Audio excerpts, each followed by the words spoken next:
Jim Nicholson, this report would seem very well intentioned, ensuring food prices are fair for farmers and transparent for consumers. What's your problem with the report? I don't have a problem with the identification of the Bovey report. Certainly it's very timely, very welcome. He identified all the areas. We all know that farmers' incomes are down by 12%, and we all can agree on that. The thing we can't agree on is what the solution to that is. And this is where why I put forward on behalf of my group an alternative, which in actual fact, although it wasn't a roll call vote, got substantial support throughout the Parliament from sections of the EPP group, from the Liberal group. Many people feel that the solution just was not right, and this was an own initiative report that means nothing, and the solutions that were being put forward would mean more red tape, more bureaucracy. And you ask any farmer out there, do they want more red tape from Brussels? Do they want more bureaucracy from Brussels? And I think the answer is no. So I think we need to look at how you solve the problem. There's no quick fix in this, and there's got to be, but whatever we do has got to be very well thought out and works. What are some of the suggestions in the report that you were particularly concerned about?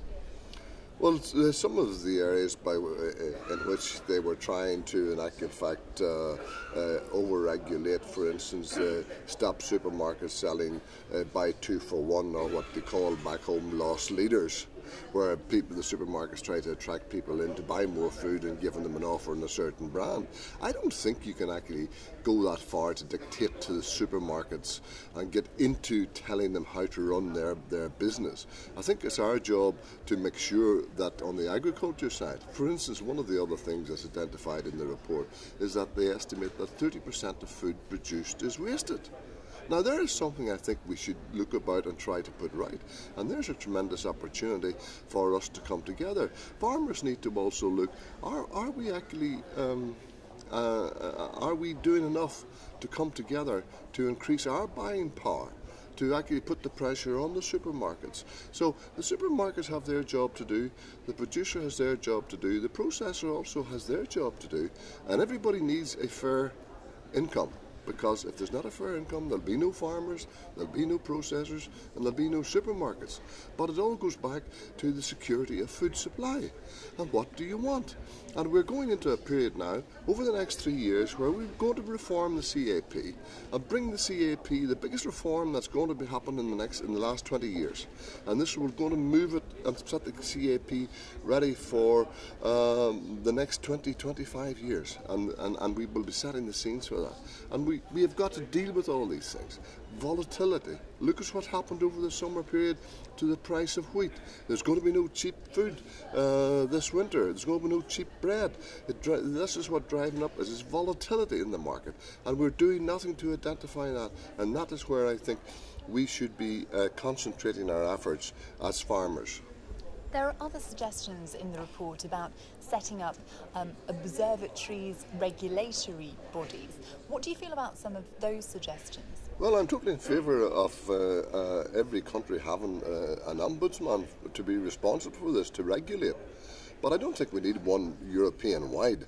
I don't think we need one, because the problems in Germany are different to the problems in the UK, as are the problems in Italy or the problems in Lithuania. So we need somebody in every member state who knows the member state, who can regulate the member state. And we don't want to be told anymore by some big, high-up person in Brussels that we know everything, when in fact they don't know everything. And that, I think, is totally unacceptable, and I voted against that with great pleasure, let me tell you.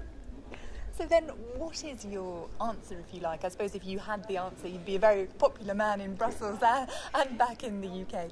But what does need to be done? You said that perhaps the producers need to get together and perhaps work more strongly together to tackle the power of the supermarkets. What could be done to improve things? I think we've got to give the ombudsman the time to see what he can produce, that there's a fair and equal distribution of the profit margins within the food chain. And you know, I hear all these claims, and I meet a lot of processors, and I meet a lot of supermarkets as well, and you know, they're all working on quite narrow margins. They'd all be billionaires and they're not.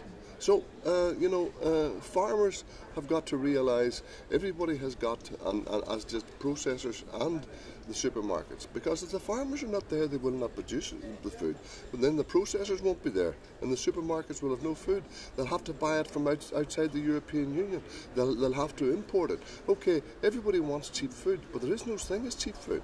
You either support it through the marketplace, or you is supported in some other way. That is how it costs money to produce food, and that's where I think people have got to get back to basics on.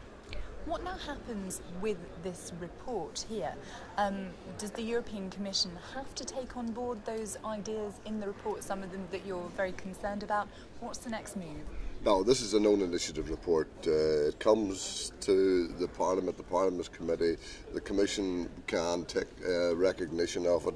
What it does, it gives a view of what the Parliament thinks, what the Commission will do. They're not honour bound to actually implement this type of report. This is not a legislative report. If it was a legislative report, let me tell you, I think there would have been a lot more action taken on it. So from that point of view, it is no danger, because the big thing we go into, and we've got to be focused now on the reform to make sure we get the reform right.